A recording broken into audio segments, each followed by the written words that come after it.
All right, you're live.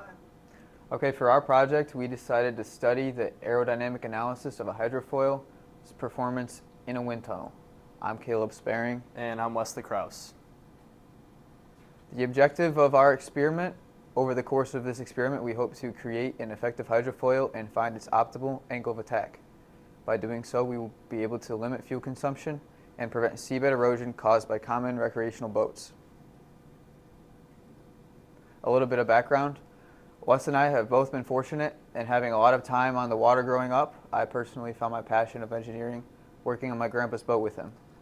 And I'm also a certified scuba diver, so water conservation efforts are very important to me. I would like to visit the Great Barrier Reefs someday, and I know that all the pollution in the water is eroding the coral there, so those conservation efforts are very important to me.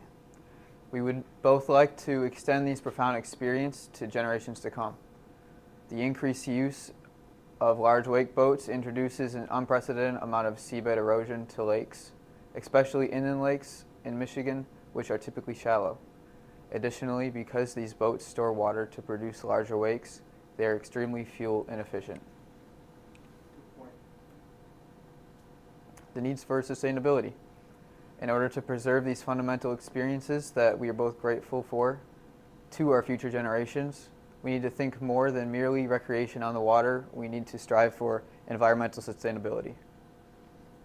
By reducing fuel consumption as well as seabed erosion, we can extend the longevity of our natural lakes, of which we are extremely fortunate to have, especially in our state of Michigan.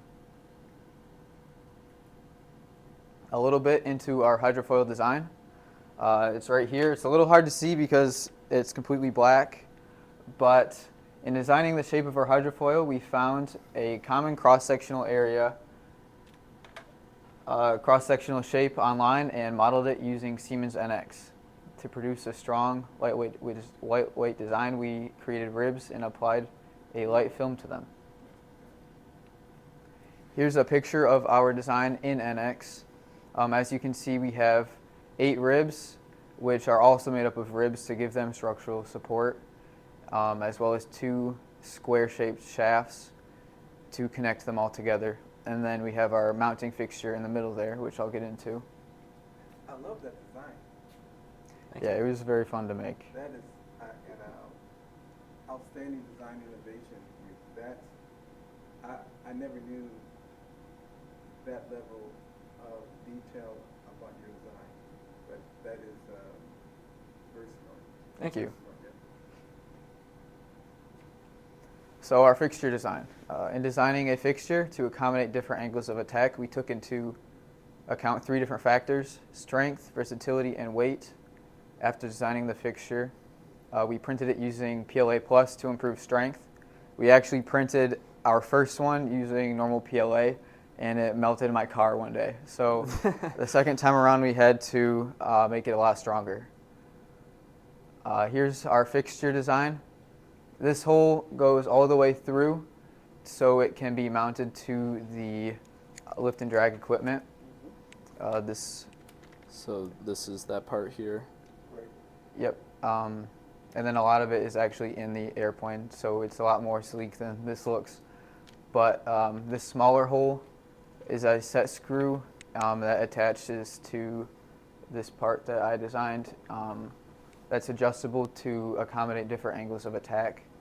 And there's a shelf and a square-shaped hole to mount it to our hydrofoil. Our testing objective: to measure the lift and drag forces on our hydrofoil in the wind tunnel and calculate the coefficients of lift and drag at various angles of attack by using lift and drag measuring equipment. Additionally, we will be recording the change in stagnation pressure in the wind tunnel. By doing so, we hope to find the effectiveness of our model as well as the best angle of attack for a hydrofoil. Testing procedure. To test our hydrofoil, we worked with Dr. Barry and Ray Russ to use the wind tunnel.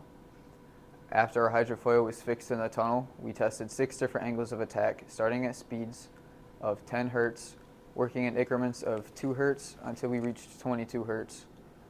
Using the measuring equipment available in the lab, we were able to effectively and accurately measure the performance of our hydrofoil at different angles and speeds. Here's a few pictures of testing. The first picture is at -5 degrees. So in that one we actually produced negative lift because it was pulling it down. We have the middle picture is at 0 degrees and our final picture is at +5 degrees. I just thought this was cool. When we had an angle of attack that was high enough and a speed that was high enough, our hydrofoil actually started lifting itself up on the sides. It started bending.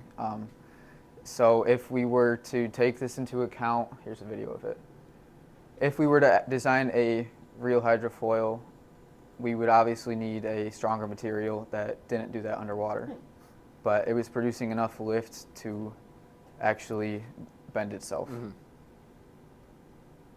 At what speed was that?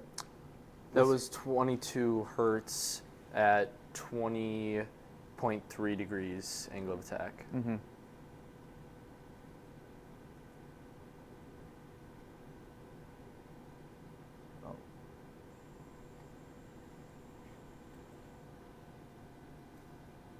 Okay, testing results. After reviewing our results, we found that 15.3 degrees was the optimal angle of attack for our hydrofoil. This angle produced the best average lift to drag ratio at our testing speeds. Okay, so this is our Excel sheet of all the data we took and then our calculations. So everything in the gray here needed to be calculated and convert the different units. So things that we measured, like or were given the fan speed, angle of attack, the temperature, and then air density, and things like the lift and drag force that we got from the machine. And then all these things in gray we needed to calculate. And then this is for all our calculations if we were to put our hydrofoil onto a boat. And we had a certain number of assumptions that we needed to make, and it turned out when we were finding like what boat we might put it on, it would have a reference area of about 10 feet squared, which would have given us a scaling factor of 16.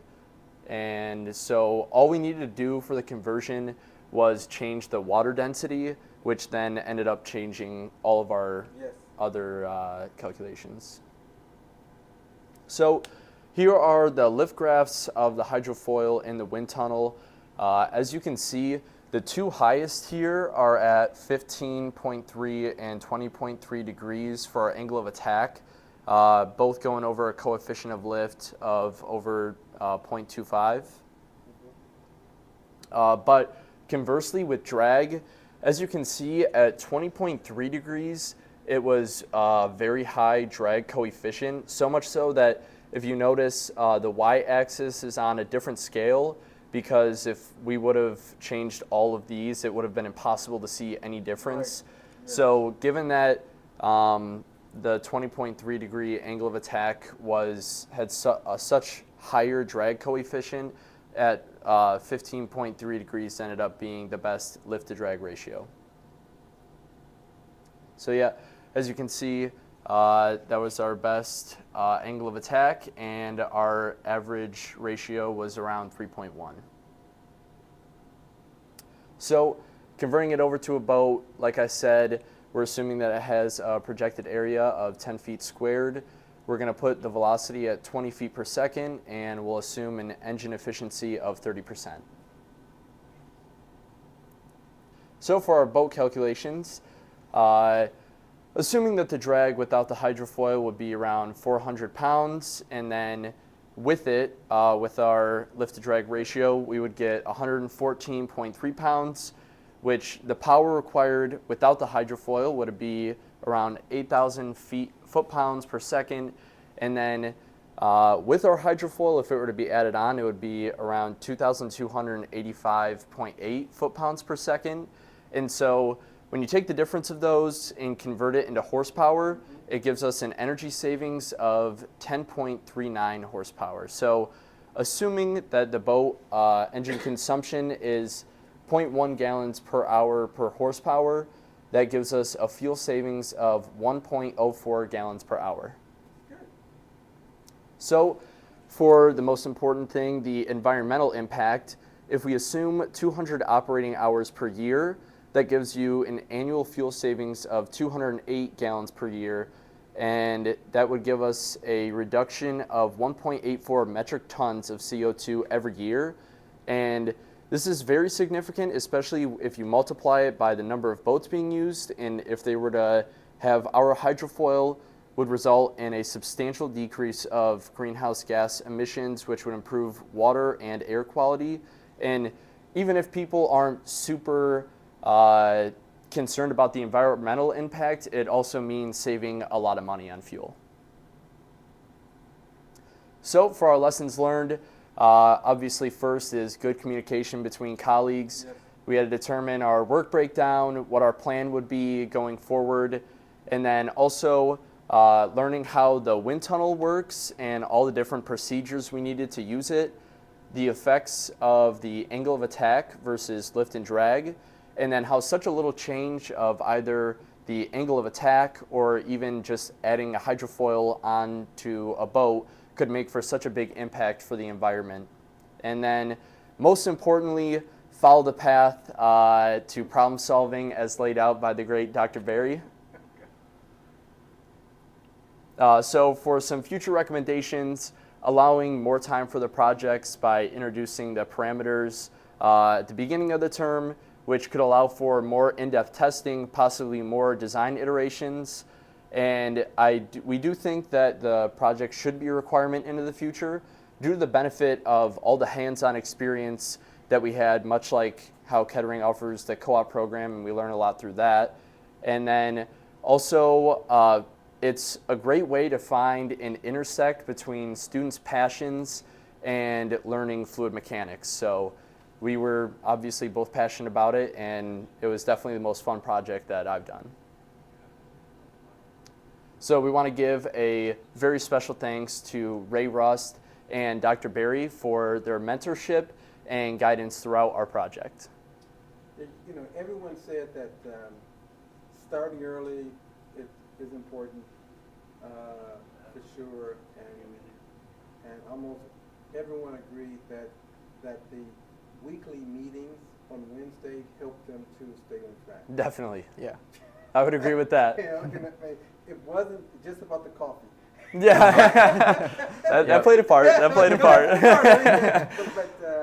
But yeah, just not just assigning a project and say, you know, come back week 10. Mm-hmm. Yeah. And make a presentation. So everyone agreed that just that forced them to meet amongst the group and and talk about what's happening and to keep me updated and so that everyone said was a good way to keep things on to keep everything on track. Yeah, I totally agree. I'm personally a big procrastinator, so knowing that you would be holding me accountable every week definitely helped keep things along. Yeah. Well, you know, I know that there's just a lot of things to do in 11 weeks. Sure. And students get tied up with other projects and other exams, and if you don't, you know, things can fall behind. Yeah. Okay, and I think that was the only way I saw to keep. I think 12 projects. Yeah. Just to get everything done, and I'm pleased that everyone will get things done. A couple folks are delayed until Friday, but overall everything got done. Yeah. Everything got done despite all of the problems with 3D printing. Yeah. And one group, it took 5 times for them to print the project. Yeah. But ultimately, they got it done. Mm-hmm. So, Yep. Okay. Well, you know, that's good. You know, often billion-dollar entrepreneurship projects start out as student projects in college. Sure. Yeah. Okay, but I like how you guys made the connections and projections between savings in the environment, CO2, dollars per gallon, I think that was all good to tie everything together in terms of this was the benefit of our project in terms of the environmental protection and also the dollar savings Sure. for the boat owner. Yeah. So, I think that was absolutely good, and that sort of brought everything back home. Okay. And so you save money by ultimately you reducing the drag. Yeah. Yep.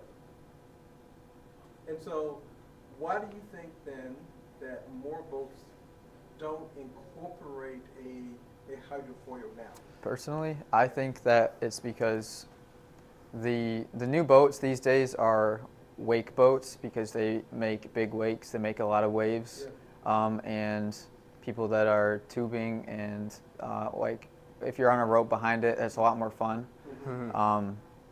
But they don't think at all about what the cost that the lake is having to take because of that. Yeah, I also think that, I mean, it's going to be a lot more expensive to buy a boat with a hydrofoil, even if it ends up saving you more money with less fuel being used. But up front, it's more expensive. Right. So I think I would assume more people just see that number and they want it as low as possible when they first buy it. So how much more expensive do you think that it will cost, say, for an 18-footer? Are we talking a couple $100 or a couple $1,000? I would assume. I'd assume a couple thousand. Yeah. Because you'd have to make it out of the same material to keep the same strength. Right. Obviously, you'd want it to be, the tolerances would have to be good on it, so the efficiency is good. A smooth surface. Yep. You'd have to, So adding a hydrofoil, how does that affect control and